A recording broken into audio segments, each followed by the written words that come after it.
Alright guys, welcome to what is going to be episode 2 in the Malibu flip restoration mini-series kind of thing. I got the brake hoses done. Well, the brake hoses and the brake lines. Pretty simple, just removing and installing. I did have one more problem with one of the rear ones. Same exact issue that the left front gave me, where the fitting that goes to the ABS block was coarse thread when it was supposed to be fine. So it was actually switched. And I think possibly when these were assembled, they mixed up those two fittings or something, but I ended up cutting the end off, reflaring it on this end where it connects to the block, going to one of the rear wheels. And then for the front left, I just got a piece of brake line and just made my own, bend that down to the wheel. That's all connected. We got our new hoses installed and we are ready to bleed this thing. I also got some brake pads here, and I have rotors coming in. I found them on Amazon for like 16 bucks. AutoZone had them for like 40 something each. So I wasn't gonna do it initially, then I looked on Amazon. But here are all the lines we pulled out. You can see they are looking pretty crusty and shitty. They broke in a lot of places when I was trying to pull them out.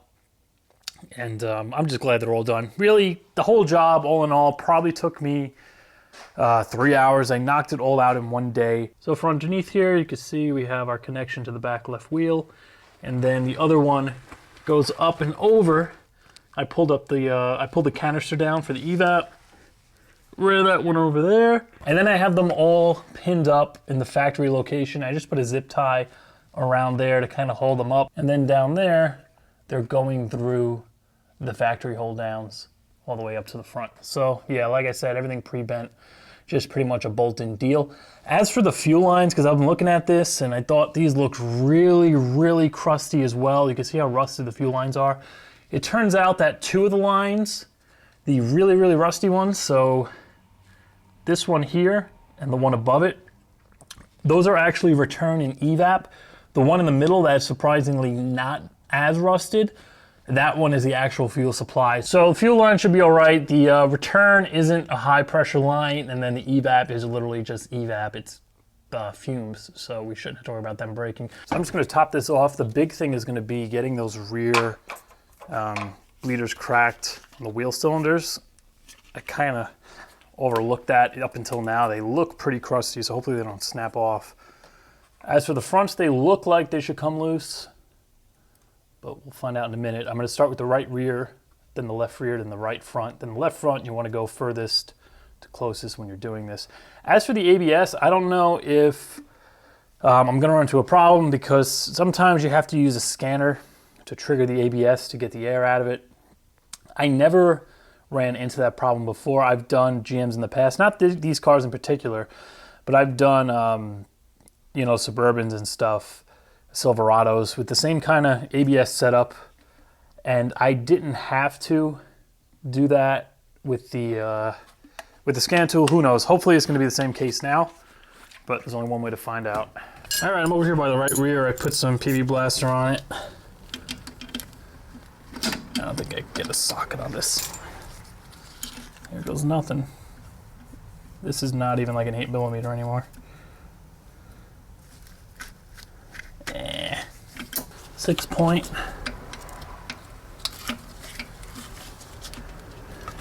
It's kind of on there. So right now I'm just going to crack all these open and just kind of let it gravity feed through, or at least crack them open, let it sit a second, close them. Then I'm just going to pump everything down and then see if I can hook up my bottle. All right, so I got them all broken loose. This one broke loose just as easy as the other side. Fronts were even easier than both of them, and that's probably because the guy I bought it from started replacing them, and he was probably started bleeding it, and that's when the right front one actually blew out. But they were all broken loose. I'm just kind of letting that fall in now. I don't know how far it's going to get without pumping it, because we got the ABS block here. But I'm going to let it sit, go around, close them all, give it a few pumps, and then we'll hook up my one-man bleeder bottle.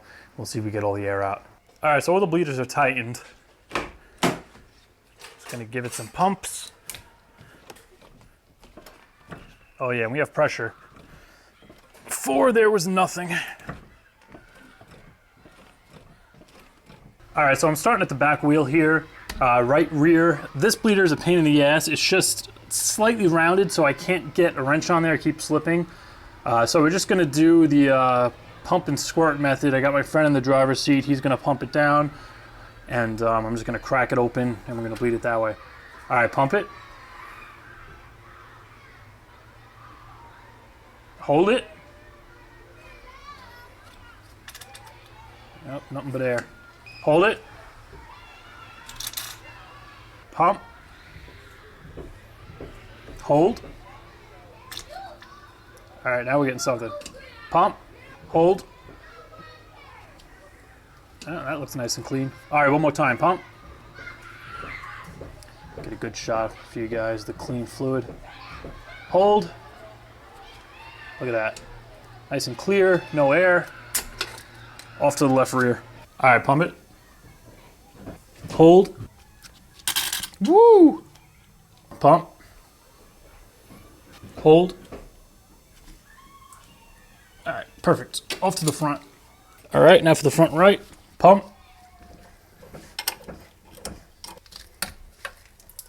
One more, pump.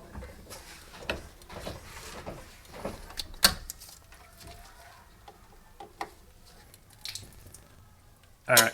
Yeah, so once the air stops, I'm still pumping and kind of trying to get the old green fluid out of the caliper, kind of flush it out. But that's all four wheels. Got the air out, no problem. Depending on how the pedal feels, we might be fine, and we won't have to touch the ABS with a scanner or anything.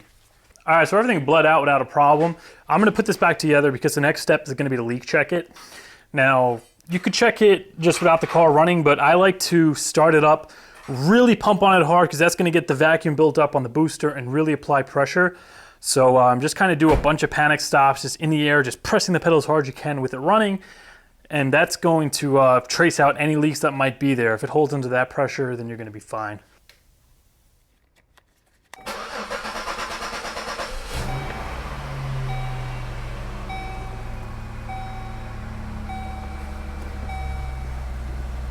That feels good. All right, so I just went over the whole car front to back. I checked every single wheel, every single fitting, the copper washers where they connect to the calipers, where the brake lines connect to the back brake hoses, and all of the little union fittings that kind of connect underneath the car that link the two pieces of brake line together, like those long straight extensions right in the middle. And I don't see any leaks anywhere. Fluid level is perfect. Starting it up, hitting the brake feels absolutely fine. So let's throw the back wheels on. We'll get the front broken down, and by then my rotor should be here, and we'll put new pads and rotors on the front.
All right, our front brakes are done. I got our new $16 Amazon AC Delco rotors on there. Got our new pads in, all the hardware's changed. Everything's bled out. Fluid level is good.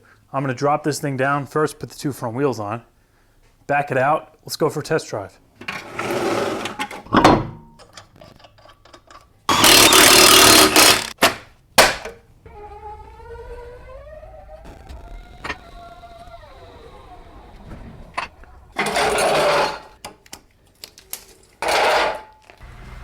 pump one more time from pushing the front calipers in.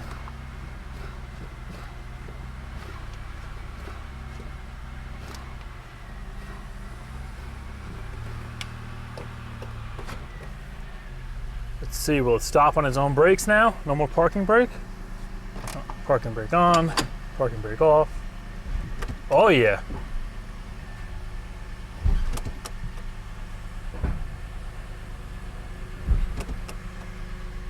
All right, I think we're ready to take this thing out on the road. All right, I need you guys to bear with me on the test drive here. I don't have, well, I have my GoPro, but the battery's totally dead because I haven't used it in a long time. And I don't have a mount to put the phone on the windshield. So I'm just gonna kind of have to hold you guys down. Hope I don't get pulled over as we go for a maiden voyage. So we're out of the garage here. Right away, the pedal, it seems like it got a little spongy. I mean, don't get me wrong, it stops, but I think I'm gonna have to bleed it again. I don't know if that's, you know, air coming out of the ABS module, but it stops good.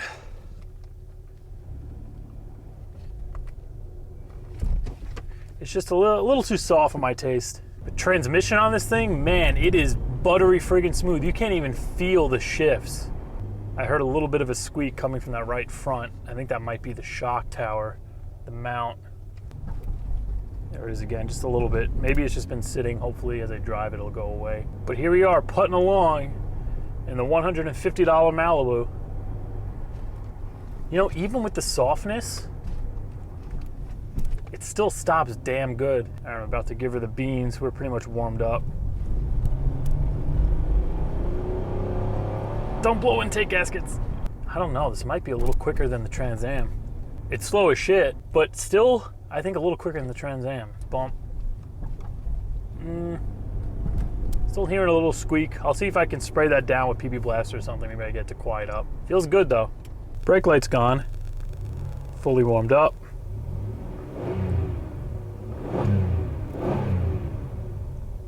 All right, so the Malibu has brakes again. Really didn't take as long as I thought it would. I kind of figured I was going to procrastinate this a while, but actually since I started the job, it only took me like a day and a half between doing the brake lines, bleeding it, and actually getting the new rotors and pads on the front. I'm going to just pull it inside, give it another quick bleed, see what happens. If it's still acting weird, I'm going to see if I can get a hold of my friend with a dealer scan tool, and he can just kind of work the ABS and get the air out of it. But it stops absolutely fine. The pedal just, it's a little bit squishy. So we'll see if I can get any more adder out of it myself, and I'll just go from there. Next video involving the Malibu, we're going to do the cleaning. So inside, I'm going to clean the steering wheel up, clean all the trim. I'm going to install the new door lock on this side, probably pull the panel off, get the little mirror adjuster knob out of there, and then we're going to possibly jump into the detailing of the engine and the outside. One thing I'm not sure about though is whether or not I should do the intake gaskets. A lot of guys are commenting I should do the intake gaskets. That's a common problem, that it's inevitable it's going to fail on these, and there's an updated design to prevent that from happening. Once again, that's more money. I'm just trying to flip this thing. Do you guys want to see it? I mean, if a lot of people would like to see it and it would get decent views, you know, I'll buy them and I'll do it purely for YouTube stuff. But I mean, the car only has 48,000 miles on it. It's running absolutely fine. If it was a higher mileage car, you know, then maybe I'd do it. I kind of just want to let it go. I mean, it's safe now. The brakes are done. We just need to do the exhaust flange on the back muffler. I'm going to cut that off, replace it, so that doesn't break off and cause an exhaust leak, and probably just fill the AC. But other than that, I mean, it's pretty much done mechanically. It's just cleaning stuff from here. But let me know what you guys think. If you think I should tackle it, you want to see it done, I don't know, maybe I do it. But for now, it's going to do it from this one, guys. I'll see you in a few days.